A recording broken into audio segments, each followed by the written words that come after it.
అదేదనగా దేవుడు నజరేయుడైన యేసును పరిశుద్ధాత్మతోనూ శక్తితోనూ అభిషేకించెననున్నది.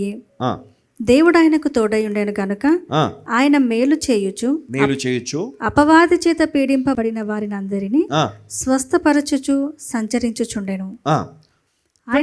ఇక్కడ మనం చూసేది ఏంటంటే, దేవుడు నజరేయుడైన యేసును పరిశుద్ధాత్మతోనూ శక్తితోనూ ఏం చేశాడు? అభిషేకించాడు. పరిశుద్ధాత్మతోనూ శక్తితోనూ.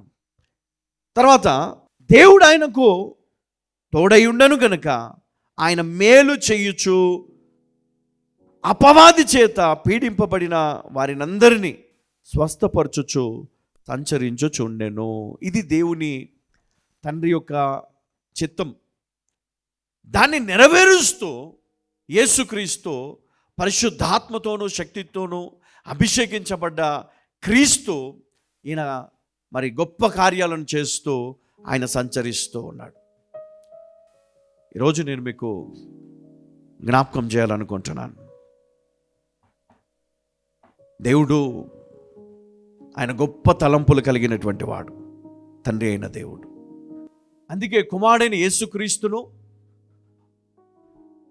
పరిశుద్ధాత్మతో శక్తితో అభిషేకించి, అందుకే క్రీస్తు కూడా అదే పరిశుద్ధాత్మను ఎవరికిచ్చాడు? మనకిచ్చాడు. అపోస్తల కార్యములు మనం చూస్తే ఆ మేడగదిలో మరి దానికంటే ముందు శిష్యులందరికీ ఒక మాట చెప్పాడు, మీరు వెళ్ళి ఎక్కడ ఉండాలా? యెరూషలేములో నిలిచి ఉండండి, పైనుండి శక్తి పొందు వరకు మీరు అక్కడి నుంచి కదలొద్దు అన్నాడు. అంటే ఈరోజు మనం సేవ చేయాలంటే మనం ఏం పొందుకోవాలా అమ్మా? పరిశుద్ధ ఆత్మ శక్తి. అప్పుడు పరిశుద్ధాత్ముడు నిన్ను నడిపిస్తాడు. పరిశుద్ధాత్ముడు నిన్ను నడిపిస్తాడు. 1 యోహాను 4:4 మీరు దేవుని సంబంధులు, మీలో ఉన్నవాడు లోకములో ఉన్నవాని కంటే గొప్పవాడు గనుక, మీరు వారిని జయించి ఉన్నారు. హల్లెలూయా. విశ్వాసులుగా దేవుని బిడ్డలుగా మనకు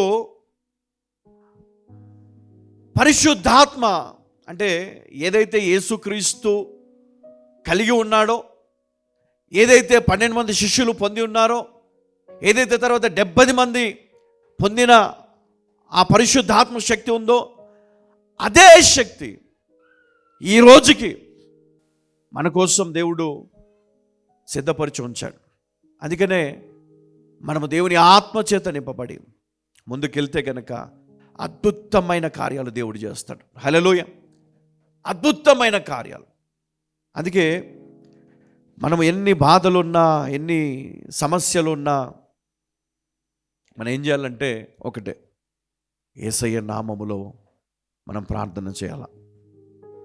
అప్పుడు పరిశుద్ధాత్మ సహాయం మనం పొందుతాం. పరిశుద్ధాత్మ సహాయముతో శక్తితో మనం విడుదల పొందుతాం. హల్లెలూయా. అపోస్తలుడైన పౌలు కొలస్సీయులకు రాసిన పత్రిక 2వ అధ్యాయం 14-15 చదువుకుందాం.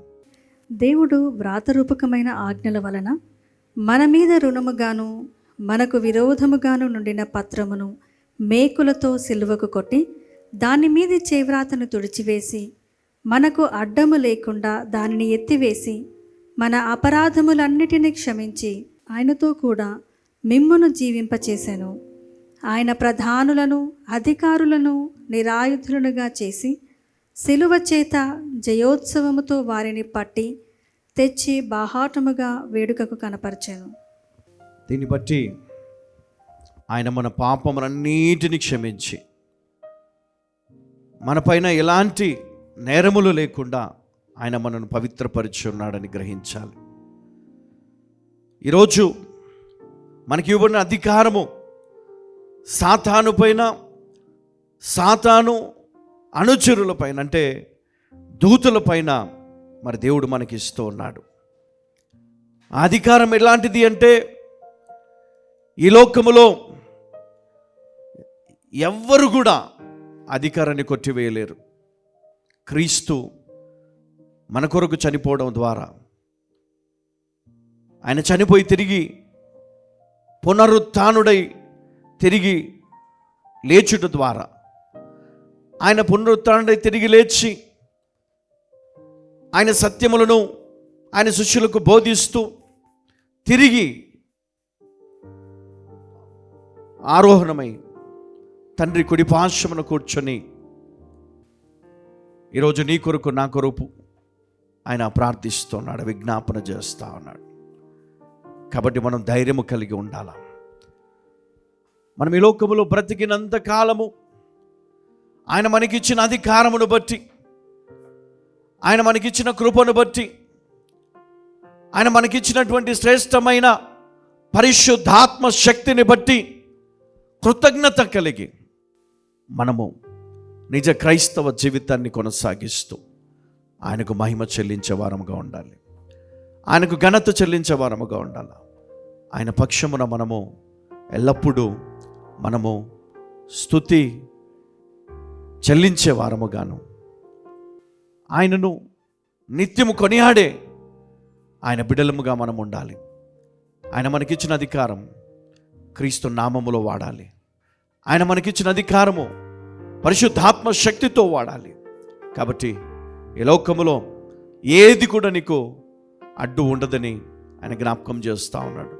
ఆ పత్రమును సహితమైన సిలువ వేసి మేకులతో కొట్టినట్టు ఆయన జ్ఞాపకం చేస్తూ ఉన్నాడు. ఆ అధికారమును బట్టి మేము నాయన ధైర్యము కలిగి ఉన్నాము నాయన. ఇక్కడున్న ప్రతి బిడ్డ కూడా ఆ అధికారమును వాడుటకై శక్తిని, జ్ఞానమును, ఆత్మను వారికి దయచేయమని నజరేయుడైన యేసు నామమున ప్రార్థిస్తున్నాము తండ్రి. ఆమేన్.